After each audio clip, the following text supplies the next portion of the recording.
I'm very curious about where is your farm exactly? So my farm is near Tirupati. It's called Madanapalli, where G.D. Krishnamurti is born, where Rishiveli school is been there, and where Annie Besant has started her school, her college in 1905 or so, 100 years back. I born there. I did my engineering from Bangalore for 4 years, civil engineering, and I came back and started my agriculture because that's a huge work in agriculture. True. It is not that you just learn your BSc agriculture and go and start agriculture. It's not possible. Since we were born in agriculture family, it was easy for us to understand the concepts of farming, and because I'm educated, I shifted to vegetable growing, from there to aromatic plants, where put plants and extract oils from that. That oils are used in perfumery industry, the pharmaceutical industry. So you should have basic education. That can be used because the world is now globalized. Right. So earlier you used to grow your own food, you are being valued. Now your food is nowhere. Your jawar, your bajra, nobody is bothered. Now people wanted pizza, so many other, so many things which we don't even know even to pronounce. Even mothers, many mothers are depending on the tinned milk. Correct. So the tinned factories have become more, and there is no other scope for you to escape from that. So in the globalization, you have to at least observe it and do a little farming on a rooftop to grow minimum vegetables what is possible. Then at least you have the satisfaction of living close to nature, and even in the cities. In Federal Castro, that country near USA, Cuba, they grow entire rooftops with vegetables. Lovely. And organic. There is a lot of horses, probably some animals, they use the dung for that. See what nature has said, you grow some grains because you have a brainy person, human beings are more brainy and all that. You grow some food, some grain, paddy or jowar or wheat or whatever. Right. Since you are very powerful in brain, you get the best chunk out of that, the grains you use it, make roti or food or whatever. The straw is given to the cattle. And the remnant portion should be left for the microbes in the soil. So those microbes will digest it, and they are waiting for the next crop. That energy will flow to the next crop. This is what was happening. Now we remove that also, burn it and kill the microbes, and you eliminate all the life in the soil, and you put urea and DAP. So this has ruined our soil health, thereby our health. Absolutely. That's why all these problems. You take any person, there is no hemoglobin, there is no calcium, thyroid, so many issues. Absolutely. Why is this happening? Just because of the globalization or industrialization or green revolution, which has come just for a short-term need. That would have come out. Now the destruction is so high that every day 4,000 to 5,000 acres are becoming fallow because of the pesticides. They are not fit for any growth of any vegetables. The microbes are becoming so extinct in the soil. So in this way, in another 20-30 years, half of Indian soils cannot produce any food. True. Then where will you go? Then that will be a bigger famine. That is a bigger famine, and you cannot control it, because every other world, they will also have their own food crisis. Absolutely. So they can, if they have excess, then only they can send it to us.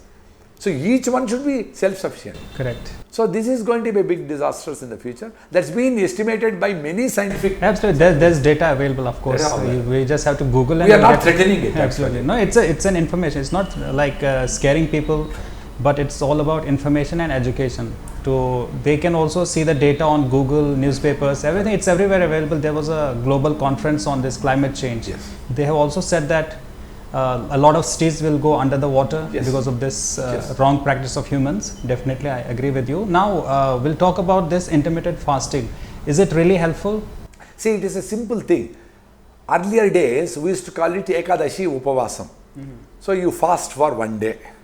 That means we have in Rayalaseema called a small proverb called Gutlo Deepam Notlo Mudda. That means when you light a light in the evening, because there is no power, that is the time you have to finish your food. So your last meal should be before the sunset, what Jains do and all that. Correct. That's a correct practice. And next day is Ekadashi. That means full Ekadashi, you are not eating anything, and break your Ekadashi fast the third day. Today is day 1, tomorrow is day 2, and day after tomorrow is day 3. Morning you break your fasting and eat some food. So now Ekadashi Upavasam, what many people I have seen are doing is, they won't touch rice, and they can eat upma, idli, vada, payasam, sweets, fruits, anything. That cannot be a fasting. Correct. See what happens when you fast once in 14 days. That cycle has been tried and tested by elders. Right. I don't have any scientific data, but the scientific data is such that a scientist by name Yoshinori Usumi, Yoshinori Usumi from Japan. He was given a Nobel Prize for identifying that if you fast, the weak cells in your body are taken away or eliminated or eaten away by your strong cells. Right. To give you some energy for the fasting day, and the cleanup mechanism will happen. Right, that is what we call detox. Detox, and it's also called a technical term called autophagy. Autophagy. AUTOPHAGY, autophagy. Okay. For that he got Nobel Prize. Right. Now all our elders were doing it, so Nobel Prize would have given to all our elders. Absolutely. And of course to Yeshua, because he has scientifically proven that even cancer, the cells which might turn into cancer after few months or few years are eliminated by the autophagy.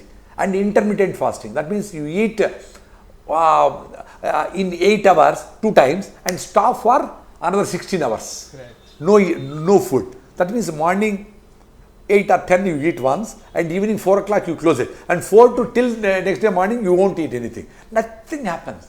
Because you are used to eat every chew, munch every minute, this, that and all this. And that too, this packed food wherein preservations are processed food. Junk food, totally. This refined oil is used. Refined oil. So all this is made you that if you are not eating, you are so stressed that something every half an hour you have to munch something or put a coffee or a tea. Correct. So this has ruined our health. True. That's why so many hospitals. So if there are more hospitals, that is a deadly city.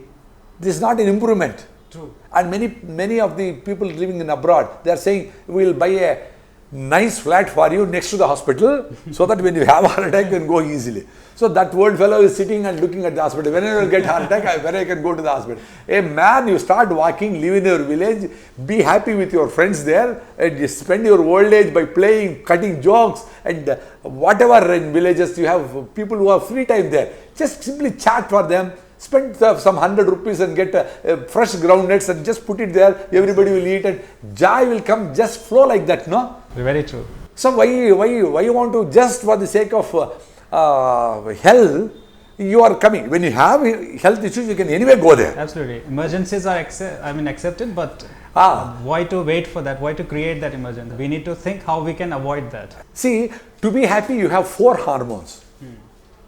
2 are temporary hormones, 2 are long-term hormones. Correct. Short-term and long-term.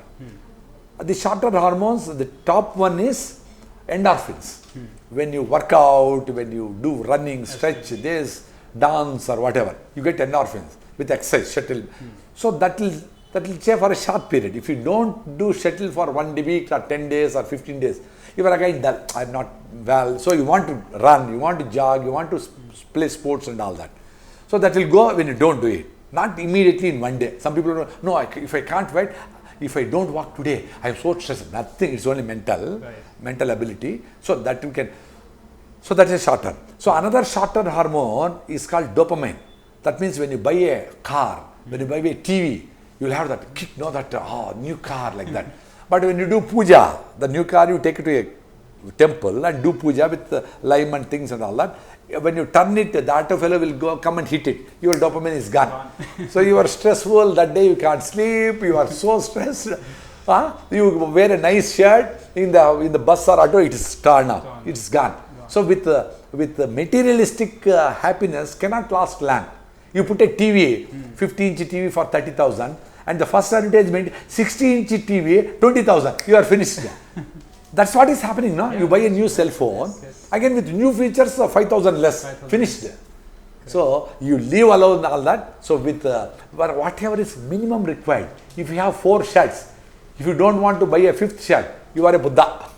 You take that decision and see the life will change. Life will transform you. That is what has happened in my life.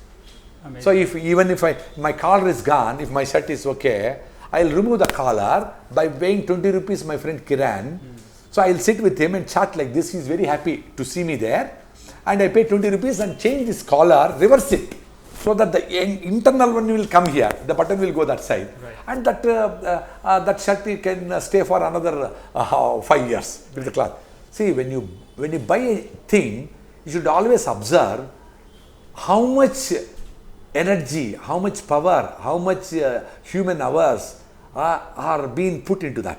Right. When you want to throw away a motorcycle or car and buy a new car, you should think about that and how much it is bothering for your climate change and carbon emissions and all that.